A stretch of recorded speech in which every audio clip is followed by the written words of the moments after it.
Hello and welcome back to my craft room.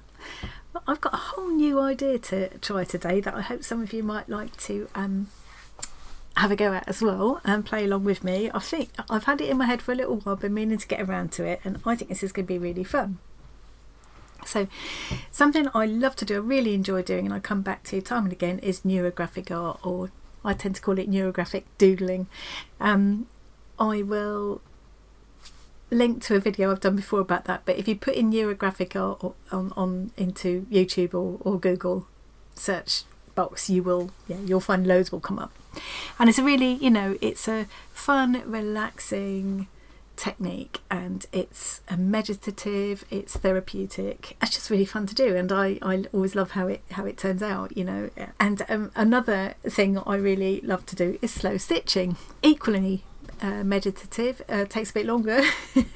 I want to try and gel the two together, so I'm going to call this neurographic stitching. Bear with me. It'll all make perfect sense in a minute. I'm sure it will. Let's go to the desk. So this, instead of working on a piece of paper, I'm going to be working on this little piece of cotton that I found. It's just a quite loosely woven, soft piece of lightweight calico, I guess. It's what I could find easily. I might end up wishing I had something that was a bit more closely woven. I'm not sure. We'll see how it goes. So my idea is to kind of follow the same process that I would follow with neurographic art, but with a little bit of a twist on it. And where I would be drawing lines, I'm going to be stitching the lines. And probably just using straight stitching, which is, I think, if I had to pick one stitch to do for the rest of my life, it would just be that straight running stitch. It's so therapeutic. I think these two things will work really well together. So the first thing I want to do, which is a bit different from how I would start the traditional neurographic art process, is I want to add a little bit of colour, random colour to this background. And I thought of all sorts of things I could have used. I've got acrylic inks, I've got acrylic paints, of course, watercolour paints, Neocolour 2 wax soluble crayons. I could use distress inks, anything really that will add a bit of colour. I decided against the acrylic type based things because I don't want anything that's going to make it difficult to stitch through. So I thought something water based. And then I remembered I've got these that I haven't tried yet. They're going to be really fun with art journaling, but I think they'll work for this as well. So these were amongst that lovely parcel that BB sent me, Barbara Brady. Hello, Barbara. And there were these two sets of. I love distress inks. I love all the distress products, but I've never had the distress crayons before. And I've been looking forward to using these on an art journal page, but I thought, actually, they'd be perfect for this. I'm not going to use them direct onto the cloth. I'm going to scribble them onto my glass mat and use water and a brush. This brush was also in the box that BB sent. So I'm going to keep things a bit simple and just use the blues out of both sets for my backgrounds. I can always add colour later in my stitching. So as I say, I'm not going to go straight onto the fabric. I'm going to scribble onto the glass mat first. I love these kind of crayons. They're so, let me get a bit of so normally what you would do is you twizzle them up just like a lipstick. They're lovely and soft. They feel like a lipstick going on. They're a bit similar to gelatos if you've ever used those. And then you just activate them with water. Oh, they're delicious. And because they're distress, they remain water reactive and they behave beautifully together. So I think they're going to be really lovely for this. So I'm just going to scribble a bit of this straight on my glass mat first. I want fairly soft, muted colours at this stage. My plan is that I will be deepening the colours later. But as I've never done this before, who knows? Anything could happen. So I'm just going to activate that to give me some soft blue kind of watercolour painting effect. And I'm not going to think about it too hard. I just want to get some colour on this fabric at this stage. I've got my water spray handy as well. I might need that. And you could do this with, as I say, watercolour paints, anything really, any way to just add a bit of random colour. I'm not going to think about it at all. I'm just going to scribble away at this stage. Now this is a beautiful colour, this lovely kind of, I would call it like sea green. Really lovely. let's get some of that on. So this is really soft colour. I've got a lump there, don't matter.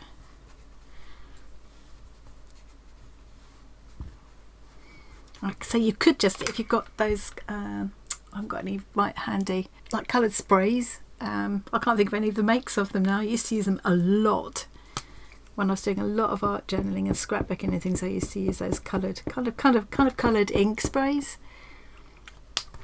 Oh, I've just done that straight on the. I wasn't going to do that, was I?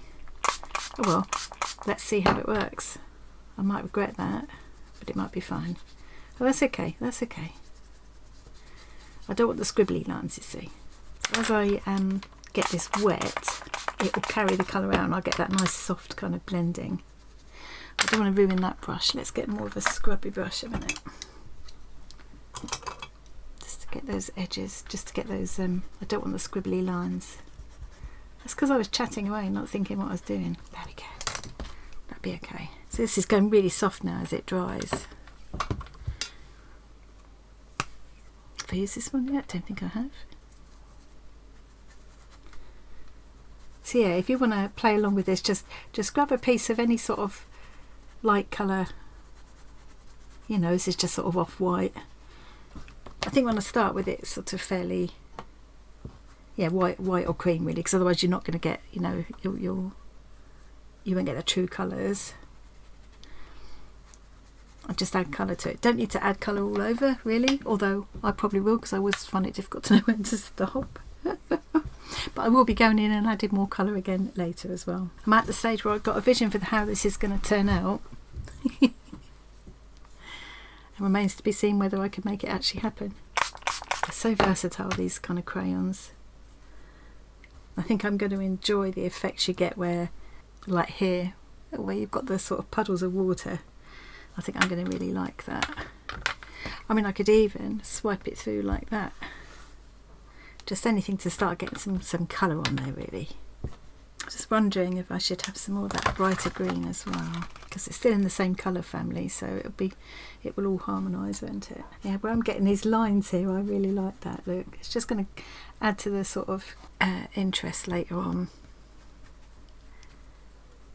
And this is kind of quite similar to the traditional sort of neurographic art that I've done before, where at this stage you're not thinking too hard. And the idea is with neurographic art really is that at that stage you should be thinking about whatever issues are troubling you, perhaps, that you want to just think through. And as you're working on this, you're sort of, another part of your mind is working through those issues and putting your mind at rest. That's the way I see it anyway. Right. Leave that to dry for a little bit before I put the top back on. So that, I know it doesn't look much at the moment, but it's just the first stage, and at the moment you don't need to worry about any, it's one step at a time. This is just the first stage of the process. So yeah, this whole thing is going to take longer than traditional neurographic art, but I think it's going to be similarly meditative, and I'm just going to take it one step at a time and not worry about the outcome. So I'm going to put this aside to dry, and then I'll be back to show you what I'm going to do next. Okay, so my painting is all dry now. I love how that's come out. It's got those real watercolory effects from where I've used those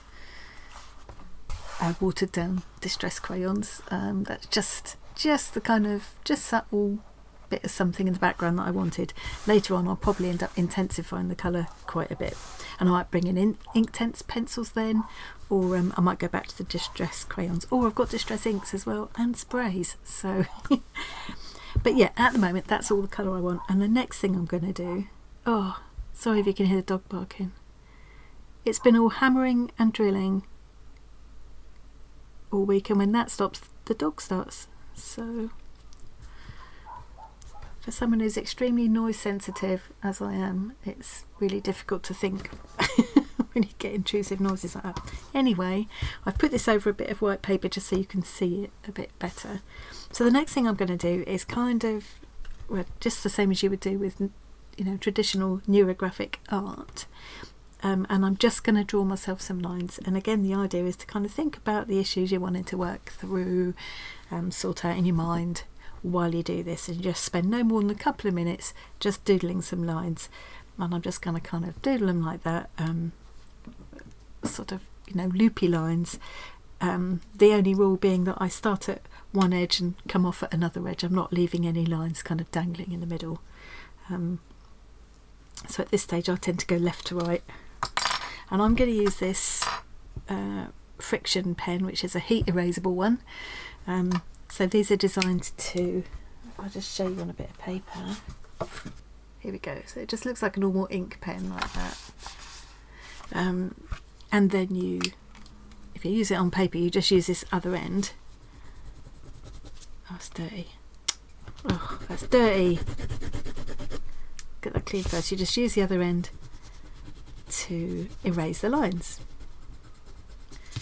Marvellous. But the way that actually works is by rubbing this kind of silicone feeling thing on the end. It just creates heat. It's the heat caused by the friction that erases the ink. That's what they're called, friction pens. So you can also apply that heat in other ways. So I don't need to be able to rub this on my fabric.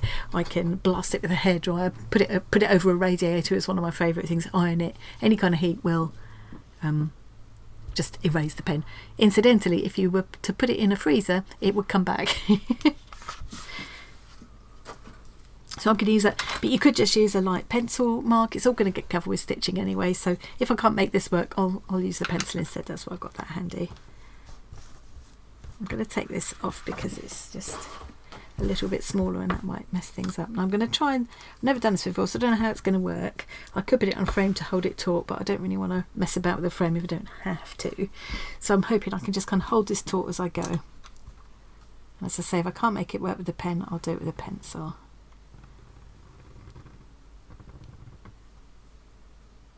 So like with the paper, you can just, I'm having to be a little bit more careful with the fabric.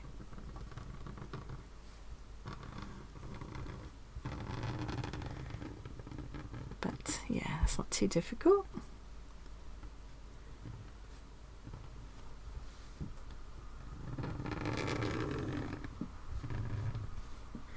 I'm not taking too much notice of where the colours are. I'm not like following the colours or anything like that. They're just there for a bit of background interest really. So let's do another one. The other thing I could do is get a piece of card and just loop this over the back, or tape it onto something to do this, to make it a little bit easier.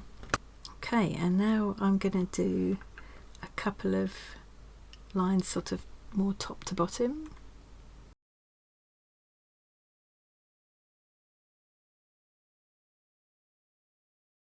And I think I want to kind of leave some space there at the moment, so I might just leave it at that just for a minute. And if you were doing this on paper as neurographic art, the next step would be to go to wherever these lines intersect and just round out all of those angles, so you end up with no sharp angles. And I will be doing that with stitching later, but at the moment, taking it, see, you can see that's what I would do to every single point where the lines intersect here.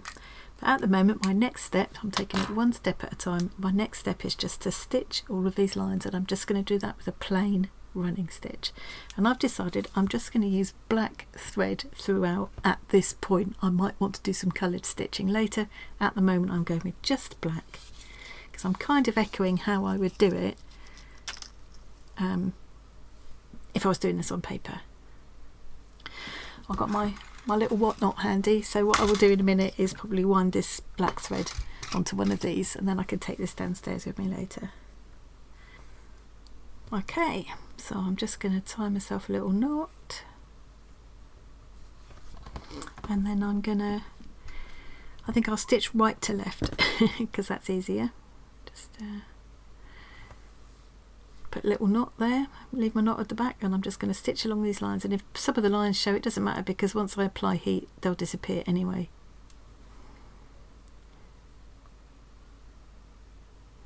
So at this stage the idea is that you're really not thinking at all. This is a completely chilled, meditative process. I'm just now following the lines that I've made.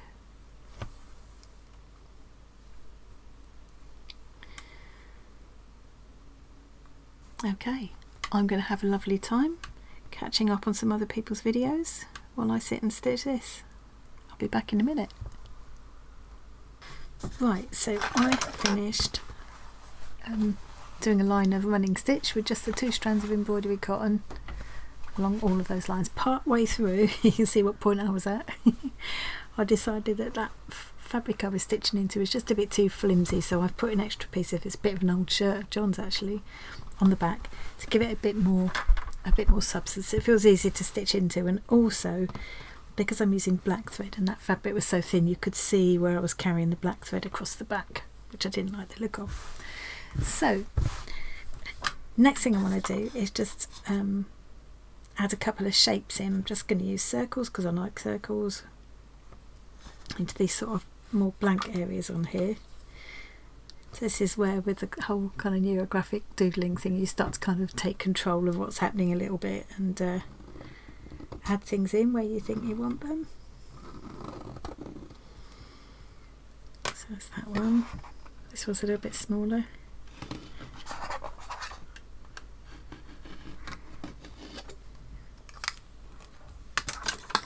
So then I'm going to stitch around them in exactly the same way. And then I've decided I want to make these lines more solid now, so I'm just going to whip this running stitch that I've already done. So I'll just show you how I'll do that in a minute. Really, really simple. I feel quite chilled out just doing this, because it's just one step at a time and each step is so simple. It just feels like you're not thinking at all. Okay, so I'm just going to come up at the beginning of one of the rows, whichever row, and when I'm doing this I'm going to go in with the back end, the blunt end of the needle, the eye end of the needle, because if I go in with a sharper end I might catch the fabric, and I don't want to do that. I just want to be wrapping this thread around this running stitch that I've already made. So I'm just going to keep coming in from the same direction each time.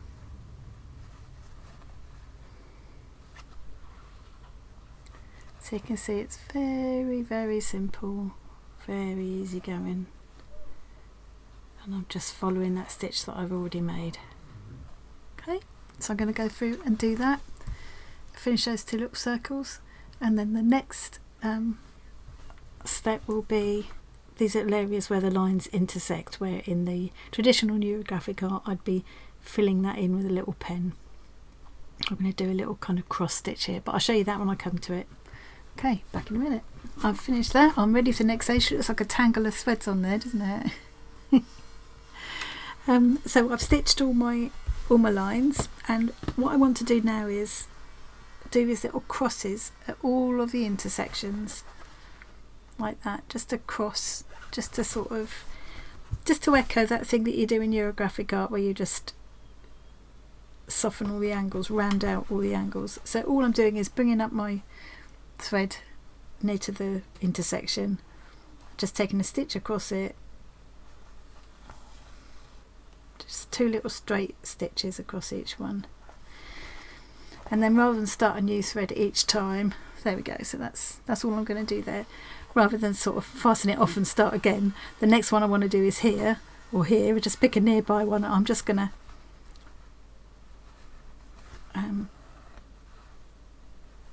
carry the thread across the back like that, just to keep it a little bit tidy.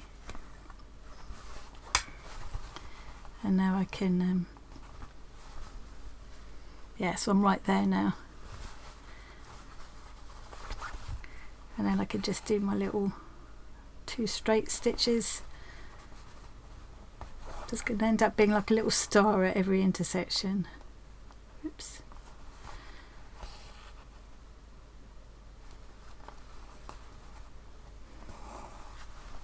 Okay, so that's the next step. Now I'm going to go through and do that to every one of these intersections. Be back in a minute.